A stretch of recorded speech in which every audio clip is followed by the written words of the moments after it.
เป็นบ้านเก่าบ้านเดิมนะบรรยากาศตอนนี้ก็เป็นบรรยากาศฝนตกโอ้อีกอย่างนี่ได้แบ่งปันความรู้เล็กๆน้อยๆให้แก่พี่น้องก็ต้องรู้ไว้เวลาเข้าไปในชนบทมัดแบะมัดงัวมัดควายแหละยาดีทองบิดนะทุกคน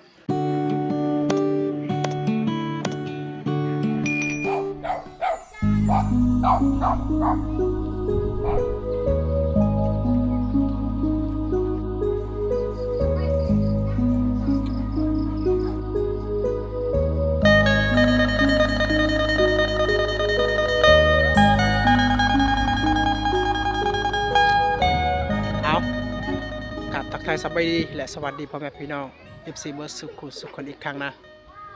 ยินดีต้อนรับเข้าสู่ส่องบ่อต้มคนดอยนะทุกคนสำหรับ EP นี้นะทุกคนตอนนี้เราอยู่ที่บ้านตะโลยเป็นบ้านเก่าบ้านเดิมนะบ้านตะโลยมี2กลุ่มอันนี้จะเป็นบ้านเก่าบ้านเดิมและกลุ่มใหม่ที่กลุ่มที่เขาเจ้าอาศัยอยู่เทียงกันแม่นภาคเซเบื้องนั้นเขาเจ้าตั้งตามสายทางนะอันนี้จะเป็นบ้านเก่าบ้านเดิมตอนสมัยแต่กี้เขาเจ้าตั้งอยู่นี่แหละทุกคนแต่ว่าเมื่อเขาเจ้ามีที่ดินอยู่แคมทางเขาเจ้ากับบางครอบครัวเขาเจ้าก็ย้ายออกไปพุ่นนะถ้าบอกเขาเจ้าก็ตั้งเป็นกลุ่มแบบนี้แหละทุกคนบรรยากาศตอนนี้ก็เป็นบรรยากาศฝนตกทุกคนเลยนะท้องฟ้าก็มืดครึ้มแล้วทุกคนเลยนี่ตามตีนภูตามภูนี่เราจะเห็นฝนตกลงมานะแต่ว่ามันบ่แห้งจะเป็นผลฝอยทุกคนนะเหมาะกับบรรยากาศที่เราอัปเดตหรือว่าถ่ายทำนะทุกคนนี่บรรยากาศมื้อนี้นะประมาณ7:04 นาทีทุกคนแสดงว่าบางคนก็ยังบ่ทันตื่นนอนได้คนที่นอนดึกนอนดึกตื่นสวยนี่เขาเจ้ายังบ่ทันตื่นแต่ว่าคนที่ตื่นไวนี่เขาเจ้าก็ตื่นร้อยแล้วเขาเจ้าเฮ็ดอาหารการกินแล้วบางคนก็ไปให้ไปสวนแล้วบางคนก็ไปยามมองแล้วนะที่เขาเจ้าแซ่ไว้บางคนก็ไปยามกับดักแล้วนะก็ประมาณนี้แหละทุกคนนี่หมู่บ้านนี้ก็มีหลายหลังคาเรือนได้เรือนก็เป็นเรือนหลังงามๆทุกคนนะจะเป็นเรือนแปลนหรือว่าเรือนก่อก็มีและจะเป็นเรือนแบบดังเดิมก็มีนี่จะเป็นเรือนของน้าบ่าวเขาจะเริ่มอยากสร้างใหม่นะอันนี้จะเป็นเรือนแบบดังเดิมตอนสมัยตะกี้ก็ยังไม้พุงไม้พางนี่แหละทุกคนและหลังคาก็จะเป็นหลังคากระเบื้องเก่าๆนะ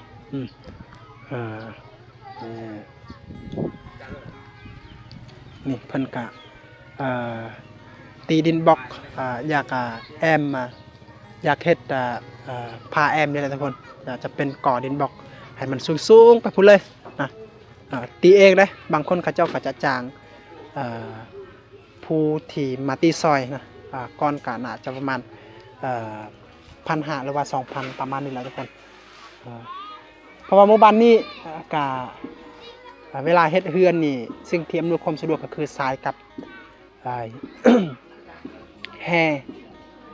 แต่ว่าปูนซีมังนี่เขาเจ้าก็ต้องซื้อและ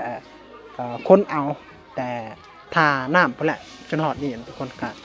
เพราะว่ารถใหญ่ไปบ่ฮอดบ่ถึงนะทุกคนโอ้นี่เพิ่นน้าบ่าวเซิร์นเฮาให้ข้าวกินข้าวนะโอเคไปเบิ่งเขาเจ้าเฮ็ดหยังอยู่ในเรือนครัวบ้านส่วนเอามาตักไอ้เก๋เอามาจัดสักนี่มาตราฮันฟังเก๋đấy vâng ต่อไปแรมหนึ่งดังไหลปวดละเปียแล้วมือถอยมือก็กินตักเก็บนี่โอ้อาหารแซ่บเนาะเดี๋ยวมาไปให้ละอันนี้จะเป็นแจวมะเขือได้อาจจะต่ำนี่นะทุกคนอันนี้จะเป็นอาหารแบบดั้งเดิมตอนสมัยตะกี้ได้ก็จะมากินแบบนี้แหละทุกคนโอ้นี่มันต้นปนข้าวนะผู้ที่มีมันต้นกระเจาะกะเวลาประหยัดนี่กระเจาะจะปนเม็ดข้าวกับมันต้นได้เม็ดข้าวสารได้ทุกคนนี่เป็นอาหารมะเขือโอ้ โอ้มันครัวป่าทุกคน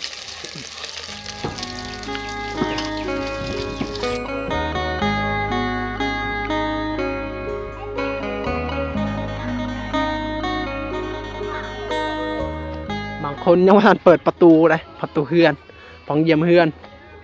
นะยังอัดไว้แบบนี้นะทุกคน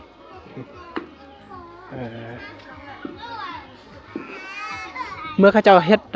เมื่อเขาเจ้าได้เฮือนหลังใหม่เฮือนนี่จะเป็นเฮือนครัวแบบนี้นะเขาเจ้าเฮ็ดได้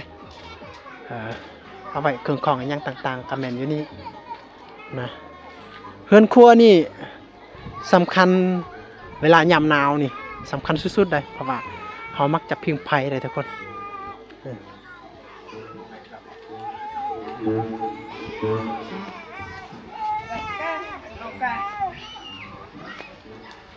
โอ้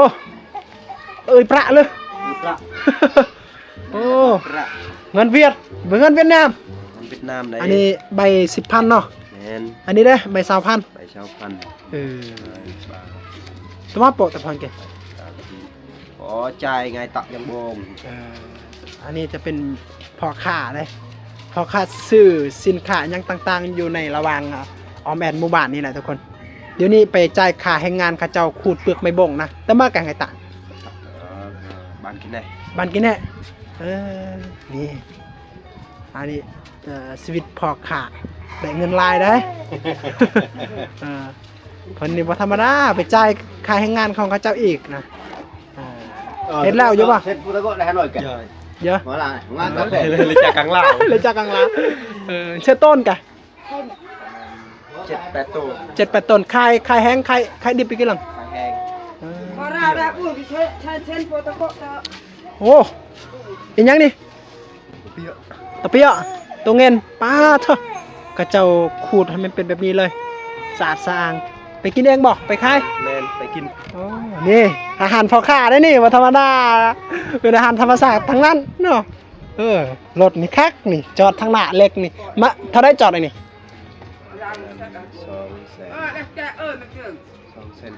2,700เนาะโอ้โหแสดงว่าเวลาเขาจะเอาไปเครื่องคล้องนี่มันอันนี้มันใส่บ่ได้เขาจะก็เลยเอาไว้ใส่ตาอันนี้แหละทุกคนคักได้มาแล้วเปลยเนาะกะ130,000เงินดงเนาะนั่นหลายเลยมาจัดเลยเนาะ120,000ป้าทุกทางล่างเด้แต่งหมดทั้งนั้นเลย คักได้อันนี้จะเป็นรถอีหางเวลาเขาจะแก่เครื่องคล้องได้นี่เขาจะแต่งทางหน้าทางหลังอยู่คอของมันก็แต่งหมดนะ เนี่ยนางไอ้แบด อันนี้กับพ่อค้ากันบ่ เขาก็ได้ เอาเบิ่ง เดี๋ยวก็ ไป ได้ เข้าไปเบิ่งบรรยากาศป้าทอกขายเครื่องเนาะ ให้ สินค้านี่เครื่องนี่ซื้อมาแต่ไซนี่ แต่ยวนเวียดนาม แต่เวียดนามแต่ส่วนอยู่แค่นี้เขาเจ้าเอิ้นว่าเวียดนามเนี่ยเขาเจ้าเอิ้นว่าหยวนหรือว่าถ้าว่าเฮาพังบ่ซัดนี่จะเป็นหยวนนะหยวนแบบนั้นนะถ้าจริงมันหยวนสระอ้วนสอส่วนนะนี่สินค้านี่ป้าเถอะขนมขนอกแม่นเอามาจากเวียดนามหมดเนาะ ได้กันนะฮะ หัวหน้าขนมขนอกแม่นเอามาจากเวียดนามหมดเนาะอยู่เวียดนามราคาถูกเด้นี่น้ำก๊อกนึงกินไข่ไก่อิหยังต่างๆนี่แหละทุกคนนี่หน่วยมาแล้วอันนี้กะ 4,000โอ้อยู่เมืองก็4,000เลยนี่อยู่เวียดนามก็4,000แต่ว่าเขาเจ้าซื้อหลายกะเขาเจ้าขายกระทึกนี่นมอิหยังต่างๆมีเบิดอันนี้จะเป็นอาหารในชนบทได้เวลาเราไปชนบทเราต้องให้มั่นในการสังเกตแหละรู้ในการถามทุกคนเพราะว่าเวลาเราอยากซื้อเครื่องของอาหารในชนบทเราจะบ่สามารถเห็นแบบ100%นะบางคนเขาไว้ในเฮือนนี่แหละทุกคนนี่อันนี้จะเป็นเฮือนที่เขาเจ้าอยู่แต่ว่าเมื่อเขาเจ้าอยู่เหลือละเขาเจ้าก็เสียดายกันเลยเขาเจ้าก็มีเงินเขาเจ้าก็จะซื้อสินค้ามาขายวางขายอยู่เฮือนนี่แหละทุกคนแต่ว่าฮู้จักมีแต่คนในหมู่บ้านนี่ได้ คนนอกเขาเจ้าจะบ่รู้จักถ้าเฮาบ่ถามนะทุกคนอันนี้ก็เฮาจะได้แบ่งปันความรู้เล็กๆน้อยๆให้แก่พี่น้องก็ต้องรู้ไว้เวลาเข้าไปในชนบทเวลาเฮาอยากซื้อสิ่งของอหยังต่างๆเฮาก็สามารถถามได้นะเพราะว่าทุกหมู่บ้านจะมีร้านขายเครื่องนะเพิ่นว่าเฮาก็บ่สามารถที่จะเห็นแบบว่าเปิดเผยแต่ว่ามีทุกหมู่บ้านนะทุกคนแต่ว่าบางร้านเขาเจ้าเอาไว้อยู่ข้างในเฮือนก็มีบางหมู่บ้านเขาเจ้าก็จะเปิดเผยก็มีนะบางร้านนะแบบนี้แหละทุกคนแต่ว่าเราต้องมั่นในการสังเกตมั่นในการถามนะเพื่อจะได้รู้นะจะเป็นเฮือนครัวอันนี้จะเป็นเฮือนที่หลังใหญ่ที่เขาเจ้าต้อนรับแขกคนมานะเขาเจ้าจะเอาไว้อยู่นี่แล้วให้พาแขกขึ้นอยู่นี่อันนี้จะเป็นเฮือนครัวของชาวบ้านได้นะ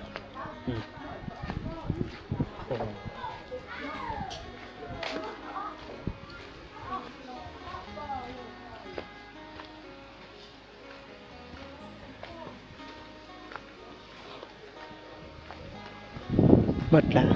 ฉากนั้นจะเป็นบอนที่เขาเจ้าเฮ็ดดินสวนเฮ็ดผลผลิตต่างๆมันจะเป็นภาคนั้นทุกคนสำหรับหลังคาเฮือนขอบเขตเขาเจ้าเฮ็ดเฮือนกับแมนอยู่ระหว่างนี้นี่จะเป็นเฮือนแบบดังเดิมนะมีผ้าอ้อมผ้าแอมเป็นไม้พุ่งไม้พางนี่แหละทุกคนเขาเจ้าตั้งเฮือนเขาเจ้าตั้งตามเขาเจ้าตั้งแบบนี้ทุกคนอยู่นี่จะเป็นบ่อนเขาเจ้าวางเป็นเดินเขาเจ้าตั้งตามแคมพุ่นนะและอันนี้จะเป็นเดินเวลามีเวียกมีงานเขาเจ้าก็สามารถเฮ็ดเวียกอยู่นี่นะเขาเจ้าตั้งตามพักตามแคมพุ่นละ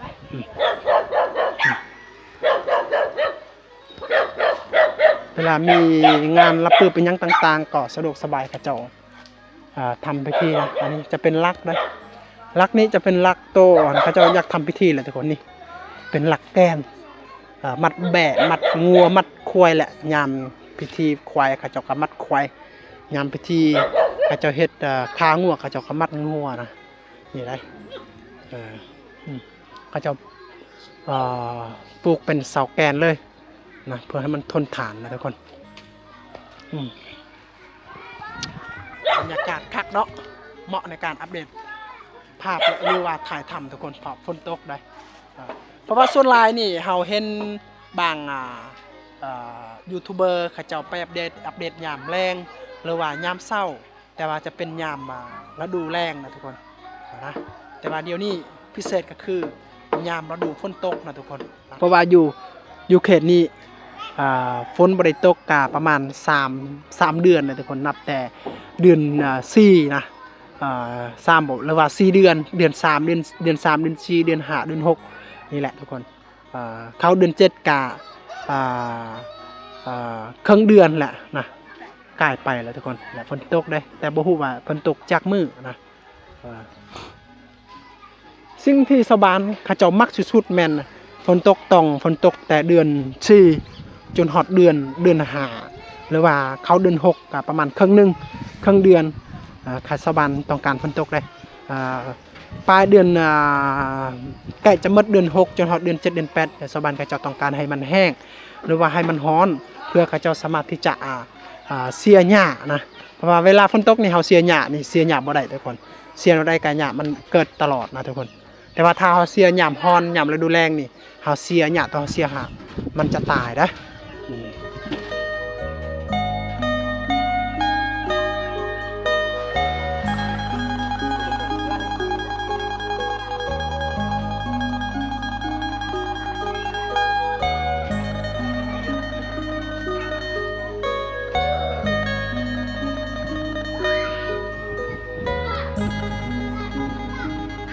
tôi mất đồng rồi cả đúng không tạo đúng rồi nhá nhà tì bốm rồi nhà chàng ngay tì sẽ nghìn nhà tì nè 1,700 1,700เนาะตีเองนี่เพิ่นคนใส่หล่อนี่แหละทุกคนไปเฮ็ดเฮือนหลังโตใหม่ๆภาคนั้นทุกคนไป เป็นเฮือนของเพิ่นเอง อันนี้จะเป็นเพิ่นตีเองนะ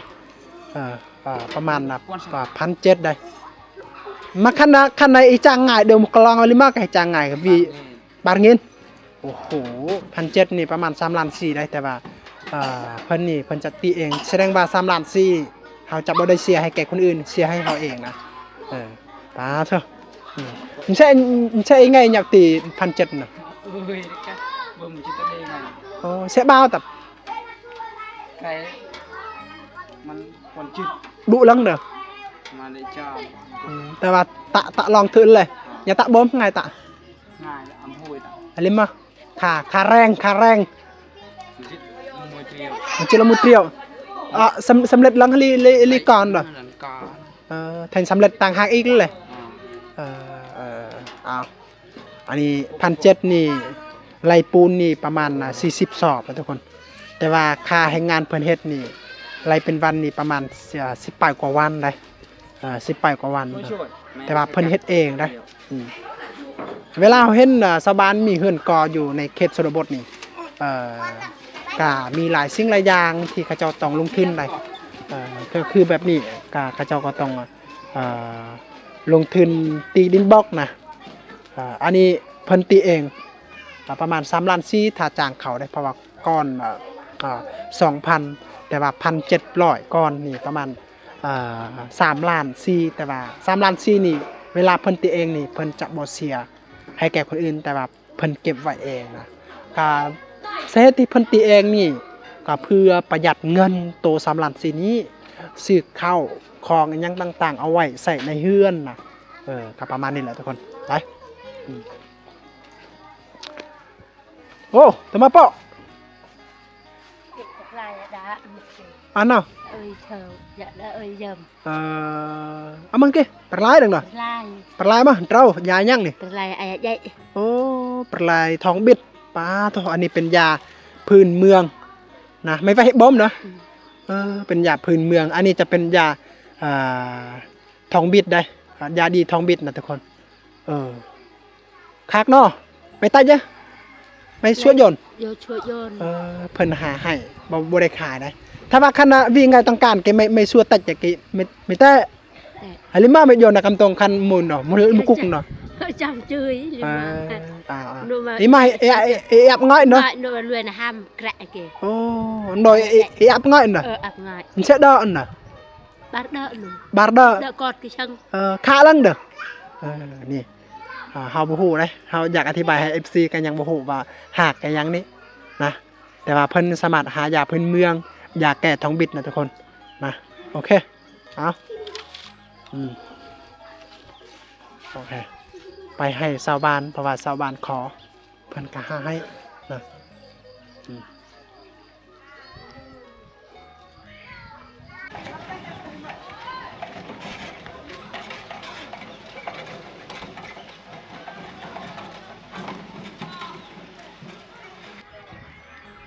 นี่